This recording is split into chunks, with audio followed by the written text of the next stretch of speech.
got somebody here. I got to bring him in right now. It's local hero for us. We love our guy. It is, as he rolls in, Justin, the man Rogers. We always start every year. Justin comes in to kick this off, and here he's. We've got 3 trees. What is this? Did you get the memo? Did everyone have like the 3-tree memo or the tree memo today? I think you're muted, Justin. We can't hear you, Mike. Justin. We're back. Hey, We're back. there you are. Yes, sir. So was it you really did it up well? That looks nice back there. As do you. It's good to see you. I've been writing all morning. It took no time to get ready for this, so me either. Couldn't tell. Yeah. Couldn't tell. Yeah. Threw on a hoodie and called it a day, right, Jeff? That's right. Yeah. That's what we do for a living. Oh, got about 15 different shades, and it's just a matter of which color I'm wearing that day. Nah. Let me ask you something. This was a great. You always write great stories, Justin. You know you're one of our favorites because of the balance you bring. I mean, it's really.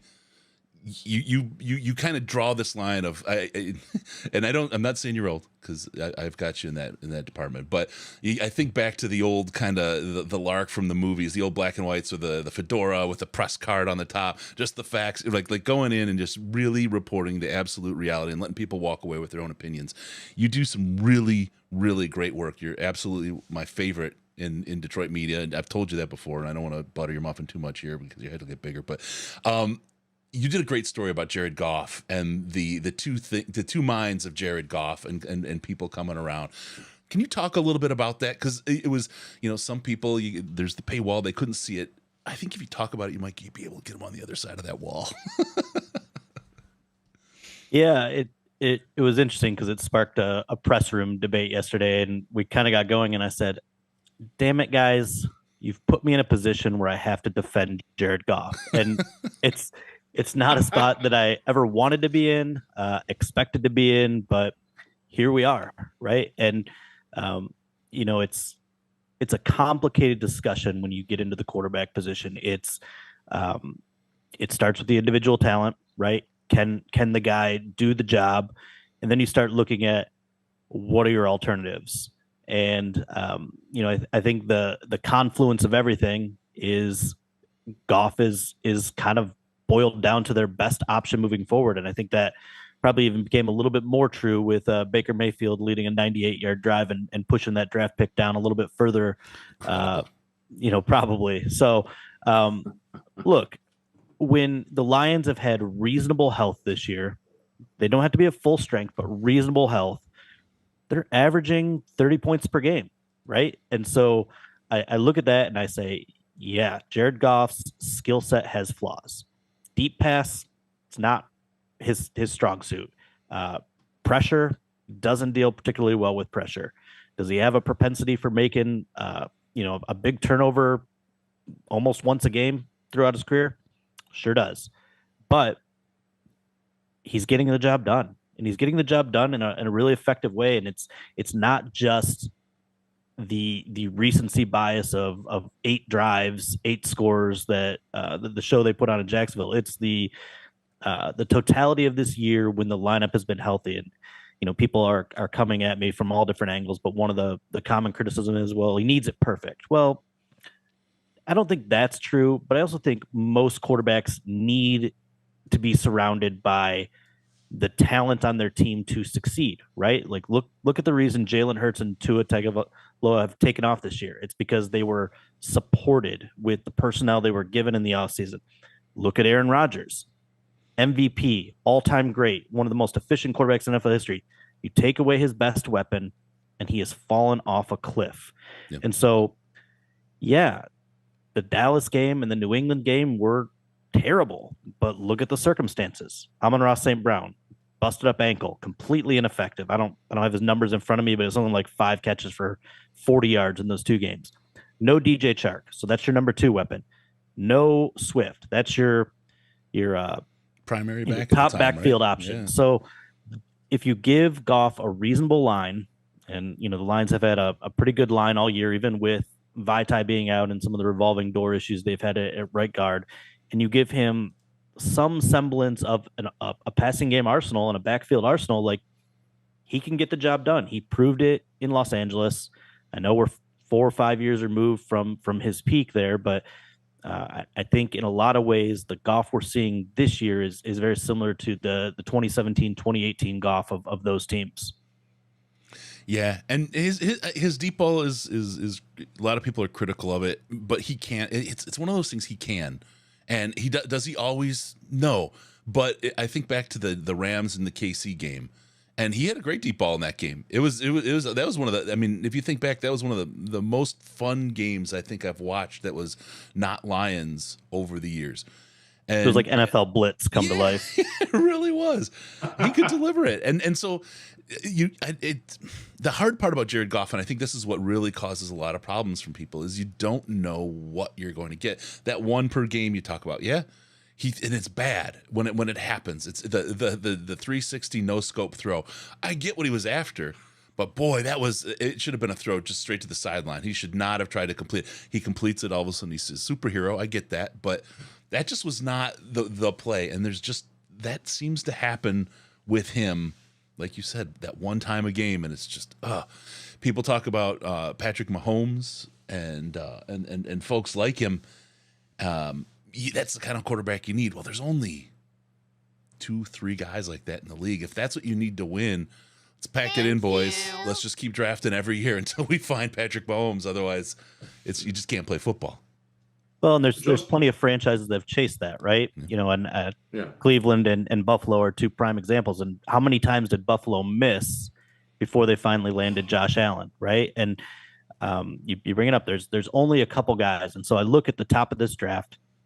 I'll admit right now, I really like Bryce Young. I know the flaws, I know the size issues, but man, reminds me of Russell Wilson before Russell Wilson was in Denver, right? Like just the mobility in the pocket, the ability to keep his eyes downfield. And if you're drafting 1-1, which probably will be the Houston Texans, like I'd feel comfortable drafting Bryce Young as your long-term solution. The other guys, I don't feel it. I don't feel it with CJ Stroud. You talk about Jared Goff struggling under pressure. There's a guy that struggles under pressure at the collegiate level and plays for a system where historically it's just been really tough for guys to adjust to the pro level. And I'm pretty fascinated by Levis, honestly. Like, that there's an Allen-esque skill set there, but it's a wild card. It's a coin flip on whether that development will go the right way. And I don't know if you want to risk what the Lions are building on a coin flip, right? Because if you set it back, then there goes that general manager out the door. There goes that coach out the door. Because that's how it works. Yeah. You saddle your horses to your quarterback, and if you flip from Goff to Levis and it fails, then the whole thing gets scrapped and started over. And I just don't think the Lions are thinking that way. Interesting. One of the things that and Justin, I know you deal with this a lot, even though you smartly took a break from social media for a little bit, was the fan reaction that everything has to be perfect, and specifically like there's like a disconnect that Goff is going to make mistakes, but all quarterbacks make mistakes. Did you watch the Cincinnati, Kansas City game last week? Patrick Mahomes threw a wretched interception in that game, and it cost them. Like I think there's a disconnect between a lot of Lions fans of what a great quarterback does, and that they will in fact make mistakes at times that cost you games. And I don't think that they process that in terms with Goff that well. And I guess my question would be, does Goff not make those mistakes often enough for you to be palatable and comfortable with him going ahead? Well, I do think he makes too many mistakes. And, this is actually a really good run of turnover-free football for him. Credit to him. I think he put an emphasis on it, talked about it maybe a month and a half ago, and it's he's brought that to fruition. But you look at that first drive and that pass to Amon-Ra St. Brown should have been intercepted. Should have killed the drive right there in the goal line. And I'm not saying that. Amon-Ra St. Brown said he thought it was going to get intercepted and was surprised it got through to him. So that's just the reality of it is there's that one big mistake. How much will it cost you? And I compare it to in some ways how we get hypercritical about some and I say we, I'm talking about media, fans, everybody. The Vosotros form. Yeah, the decision making of the head. When does that matter? It matters when you play in close games and you're losing more of those close games than you're winning. The reason Patrick Mahomes' mistakes aren't magnified over the long run is because that team wins consistently, right? If Dan Campbell made I can't think of a glaring issue I had with any of his decisions in the Jacksonville game, but if he made a mistake in that game with a challenge or time management or whatever, and you win 40-14, nobody cares. Nobody cares. But when you are eking out games, and like I said, more often than not, you're losing some of those close games at this stage in the rebuild, then all those decisions get magnified. So Jared Goff's one big mistake in go to the Seattle game, right? The Seattle game is a great example. They were going toe to toe. He put up 45 points with that offense in that game. It was a great performance. He has the pick 6 to start the second half. You lose by 3. That mistake is magnified for that reason, because it's just, for all he didn't do enough, and beyond not doing enough, he did enough to cost them the game. And so, it's certainly something worth watching, but this is the 32nd ranked defense. I know they've been a lot better recently, but if this team, let's just say 20th ranked defense, we're not even giving them a top 10 defense, but 20th ranked defense with this offense, what's the record right now?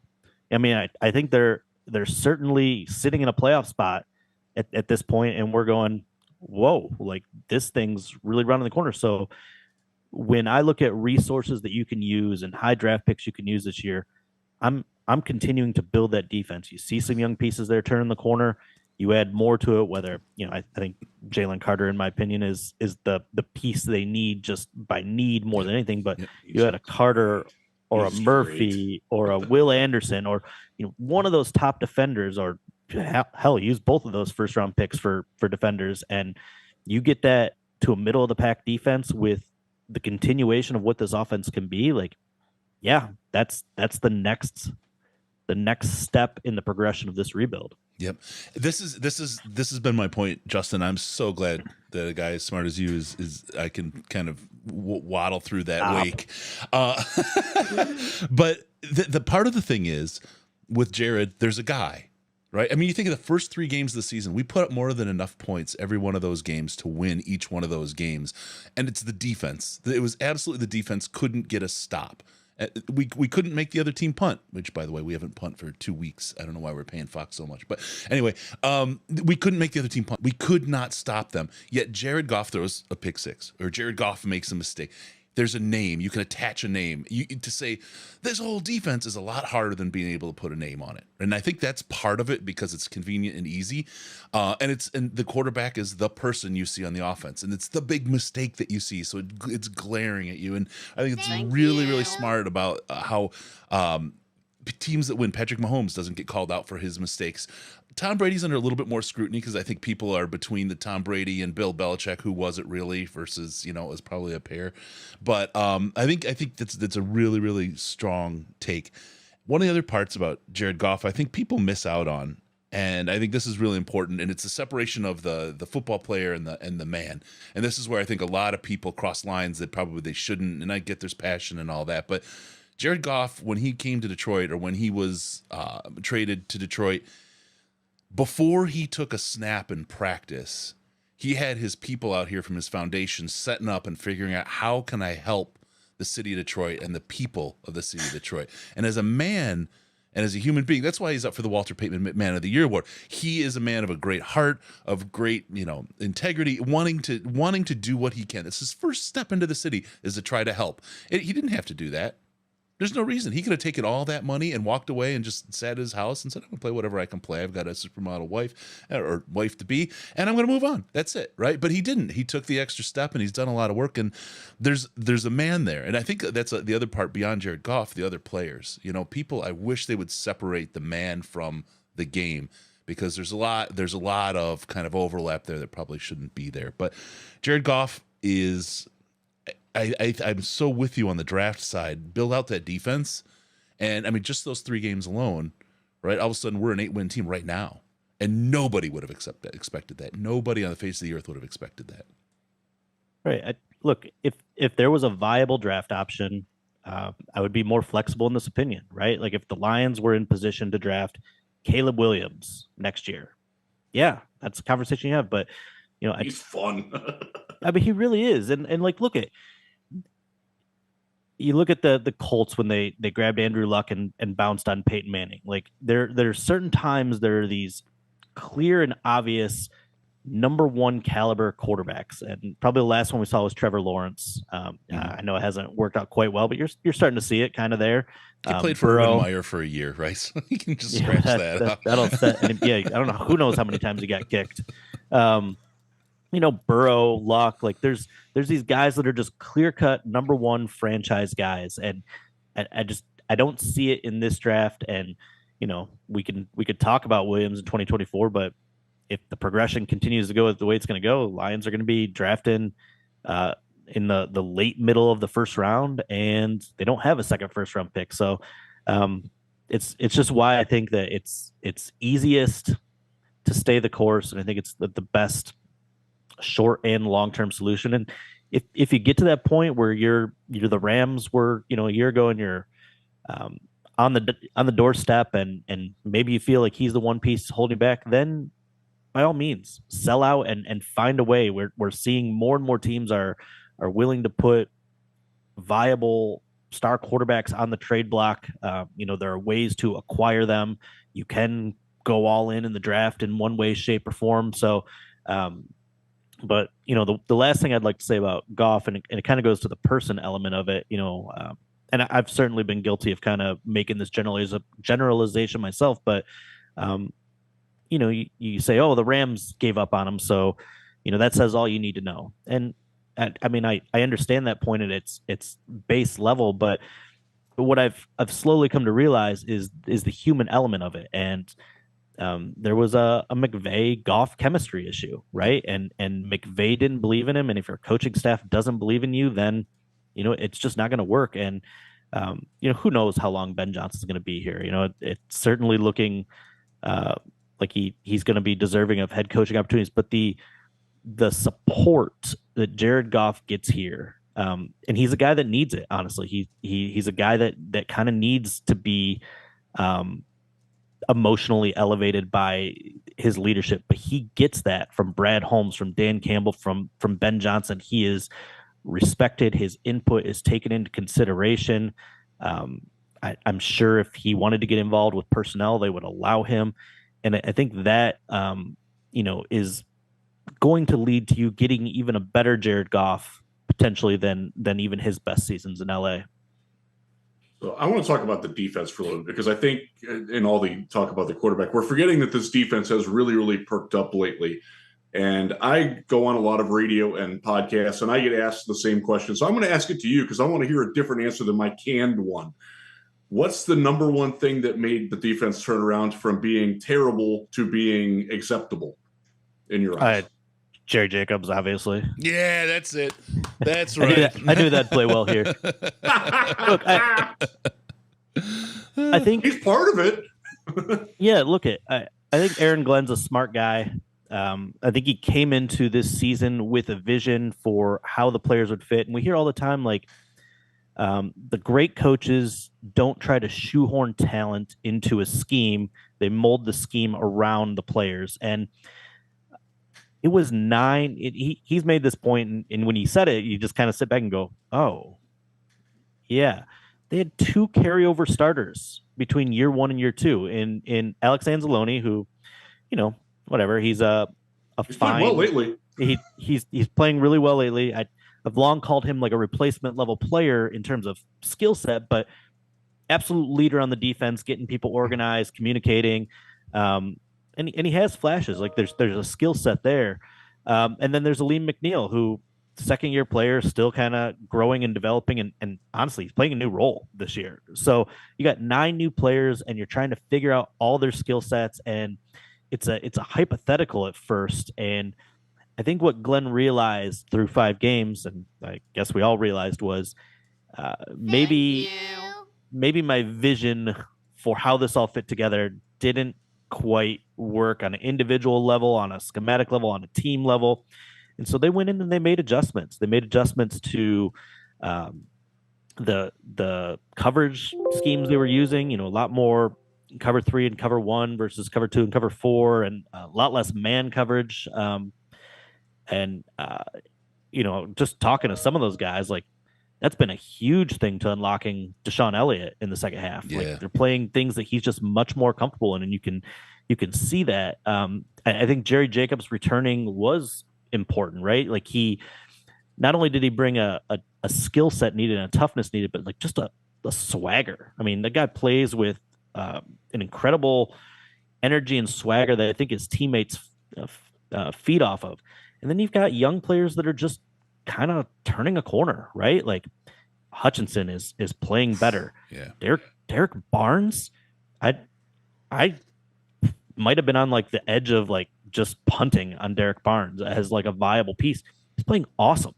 And you know, the pairing with him and Malcolm Rodriguez, like they've really kind of found a really great rotational usage for those guys. You know, I think Malcolm could probably play a little bit more, but you could argue right now that like Derek Barnes could play a little bit more. And just the way they're using those guys has been great. You know, Kaminsky getting back and healthy has been helpful.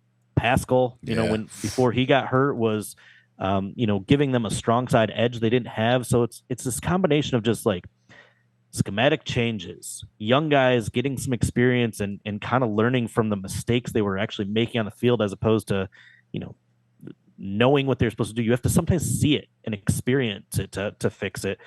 And so it's kind of just a combination of all those things. And, you know, also doesn't hurt that maybe you played some a little bit weaker competition, right? And so what is it, 5 games? They're holding opponents to under 20 points a game during that 5-game stretch. Like that's awesome. That's good for them. And you know, if they can sustain it, and it's really, really promising going forward, right? Because you're getting these guys, these Rodriguez and Barnes and even James Houston in his 17 snaps and Hutchinson, all this experience they're building, all this chemistry they're building, those guys are all going to be back next year. They're all part of maybe not the foundation, but at least what they're building right now. They're all going to be a piece of it going forward. And so, you know, go into the draft and plug some of those holes, go into free agency and plug some of those holes, and we'll see what it looks like. Yeah. All right, I've got 2 more for him, Riz. I'm going to let you go, and then I'll hit my 2, and we'll let Justin go. But I just had to hit this from Nixie. It was great. Rodrigo and Barnes sounds like a law firm. True. It absolutely does.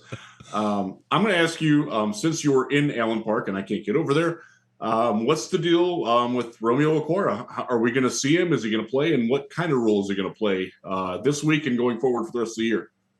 We talked to him on Wednesday, and he sounded very positive. I think it was really close. You know, I think it's such a serious injury, and I think it's an even more difficult injury to come back with a guy with that kind of frame, right? Like when you have that kind of weight and stress on an Achilles, like there's just a little bit more of a hurdle mentally and physically to get over. And it's why he took longer than Okudah, right?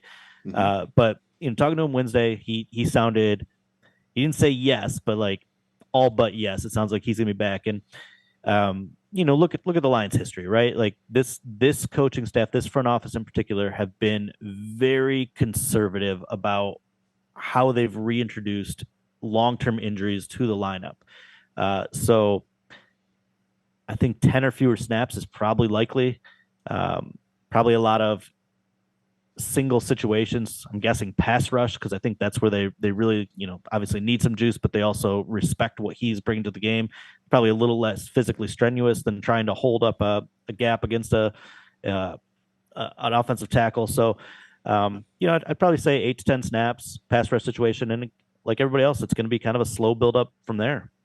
Cool. Good deal. I'm with you on that, and I'm glad you brought up the part about his weight.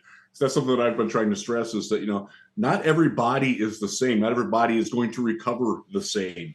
And he kind of did his in private. He's not a guy who's going to, you know, show on Instagram what he's doing and everything. So I think the fears that were out there were probably a little overblown. It'll be great to get to see him back in the lineup, because he's so fun. He's a great guy.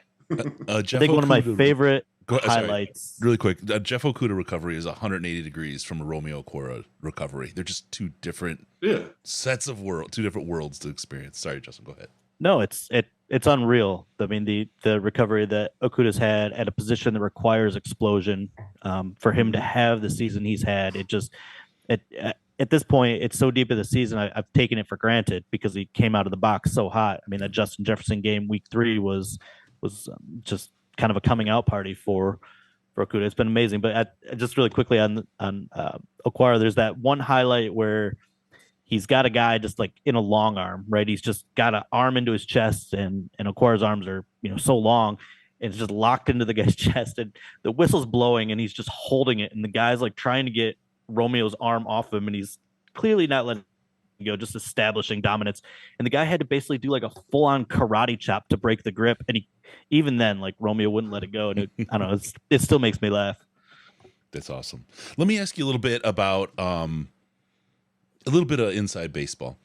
I know life in the media room, in the Killer Kowalski media room, wasn't as fun under Matt Patricia. It was just a tough time across the board for everybody. And you've now got a coach with Dan Campbell, and he's obviously renowned across the league now for his quips and his personality and that sort of thing. But how has the relationship in that room changed and grown since he came in talking about kneecaps and everything else until today? How has that relationship grown, and generally how well or poorly do you think that the communication is between Dan and the media?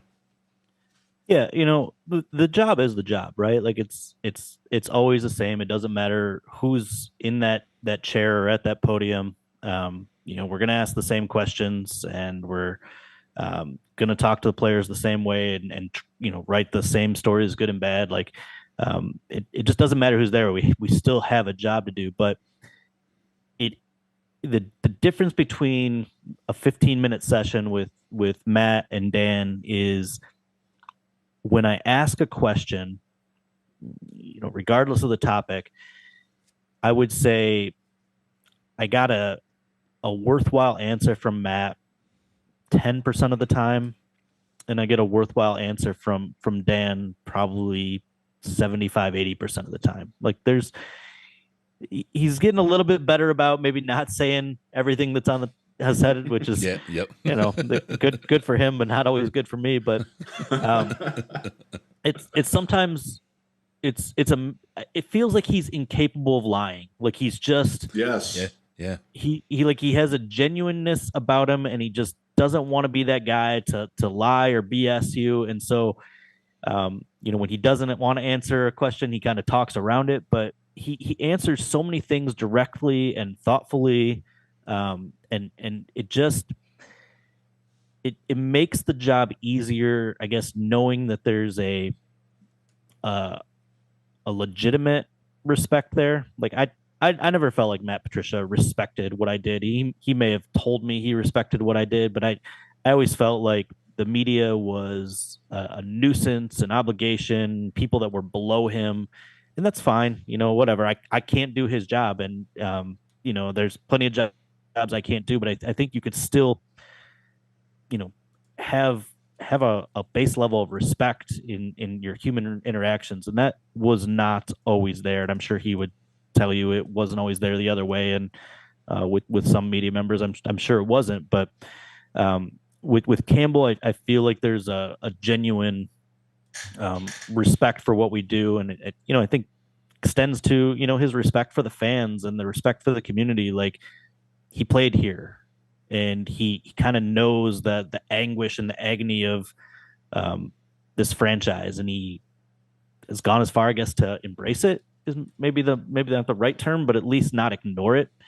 And he knows what we do. I mean, we're a conduit to the fans, right? We're not generally not asking questions for ourselves. We're asking questions to gather information to serve that to the fans in a digestible way. And I feel like the respect is a two-way street, and that makes for I don't hate going to work every day like I sometimes did with Patricia, just because it felt like a waste of time sometimes with him. But it's good. It's been a real positive, no doubt. Well, we love you going to work every day, Justin, because you do great work. And I know you hate that. I know you think it's smoke, but I mean, we need more. From my standpoint, Justin, you ask a lot of the questions that I would ask if I could be there sitting next to Mike up in the front row in the slouching seat. And unfortunately, I just can't be there very often. So I love when you ask questions, and I enjoy being able to hear who's asking. I'm like, oh yeah. That's the question that I wanted asked. So thank you for that, because it makes my job easier. You doing your job well makes my job easier, and I appreciate that. That's all I care about, Jeff, is thank you. Your job easier. Yeah. So that's the one downside is press conferences, right? Like you come up with these great questions and you just have to put them out there in public, right? Like it's really hard sometimes to do the deep original content that you want to, because you're exposing your answers to the world. Yeah. Nothing greater than when I ask a good question, get a good answer, and finish with a press conference and see Jeff's already posted a story on it. That's always super great feeling. Mavis speaking is calling. I will tell you, and Justin, you know me well enough to know this. It's not easy for me to do that, because I do respect the journalistic principles of the men that are in that room, but unfortunately, I'm paid to do that. So. All right, Justin, one last, I'm going to have you put on your Karnak hat, the prognosticator hat. We watched probably the toughest part of the Lions schedule pass by. We're at the easier part now. How do you think this team ends up the year? I know a lot of people are talking playoffs. In the last show, I told I said, don't expect it. It would be great, and it would be awesome. And as a fan, one of the things I think you can actually take solace in is the fact that we haven't talked about just missing the playoffs because we could have done better in one game in what seems like 100 years. So that you're seeing real improvement to be able to even have that conversation. But as you look forward to the rest of the season, how these guys are from a health perspective, how they're coming together as a team, what do you see? What do you think the future holds throughout the rest of 2022 for the team? Yeah, I think I was doing the Pride of Detroit charity event last week, and Jeremy asked me, what would you give the playoff odds at this point? And I was like, 3%. And I don't know, that was before the Jacksonville game, and that was as impressive a performance as you can get. So maybe now I'm at 8-9%, but I really think that to get into the playoffs, they've got to win out. Mm-hmm. And actually looked there's only 2 times in franchise history they've won 6 games in a season in a row. I didn't realize it was that rare. And it hasn't happened since 95, which guess what? They won 7 in a row at the end of 95, and that's how they got in the playoffs. Very similar situation here. So I genuinely believe they're capable of winning out. I think the toughest game is next week, actually, that road trip to the Jets. But you know how the NFL is, right? Look what happened last night. Yeah, one little thing can go wrong, and it falls apart. I think 4-2 is very reasonable to finish out this season. And what does that put them at? 9 wins? 9-8. That's winning record. Starting 1-6. Pretty damn good from 1-6, and also makes me feel much better about my self-esteem after picking them to win 8 and watching that 1-6 start. I was like, oh man, did I get Justin fooled? I get hit for being a slappy, and I said 7 wins per likely, but they could get as many as 9 or 10. I said, but I was 7's my number. You went 8. Wow. I went. It's funny. I went into the file that we were using at work, and the other 3 guys had already filed, and all 3 of them went 7. I was like, oh well, I can't do that. I'm and I looked at him well, 6. I don't 6 is worse. So I probably honestly felt 7 in my heart, but I went 8 just to stand out from my colleagues. But yeah, look at it. I think 4-2 is reasonable. You should beat Chicago at home. You should beat Carolina. Who knows what that Packers team will look like? But I'm guessing Aaron Rodgers probably isn't playing in that finale, which makes that a winnable game. And look at this Minnesota team. I think people are too hard on them. I know the numbers and what they are, but it's not easy winning 9 one-score games. And their last 3 wins have been against tough opponents. Beating Buffalo is impressive. Yeah. And beating New England. Look, you didn't beat New England. You got wrecked by New England. And they handled New England pretty easily. And then to beat the Jets, who I think are a pretty damn good team and with a really good defense, to beat them, these Vikings aren't playing as poorly as that Thanksgiving massacre would indicate. So it's going to be a tough game. I think the Lions will win on Sunday, but it's not going to be easy. So 4-2 would be a really nice finish. 9 wins would be a really nice year 2 for Brad Holmes and Dan Campbell. Yeah, I'm with that. 100%. All right, so the game this week is key. We've got tickets and parking available for this game straight from the Detroit Lions. Available for you on auction, auction.detroitlionspodcast.com. Get up, get loud. It's club level seats, folks. This is sweet seats. You get the bars, you get the whole thing. It is the way to live at Ford Field. Get in there. They're cheap. I mean, if you look on the ticket sites right now, you're paying $100, $200, $300. If club level, you're paying a lot more. I think the auction price right now is like $100, and you guys can bump that up. It's all for the kids. St. Jude. Auction.DetroitLionsPodcast.com. Get your tickets there. There's New Year's tickets for Chicago, and there's a whole bunch of other stuff as well. Justin, I want to thank you very much for joining us, kicking off the show as is tradition, and we appreciate you having you on, your insights, and as I said, you're our favorite, man. In Detroit, we need more Justin Rogers in Detroit media because you are a spectacular addition to what we've got out there. Thanks, fellas. Always making the heart melt. Yeah. Well, all this snow will keep it cool. See you later, buddy. All right. Talk to you guys. Thanks, Justin. Cheers, man. All right. Justin Rogers, Detroit News. Such a great guy. He is. He's a great guy. Smart as hell.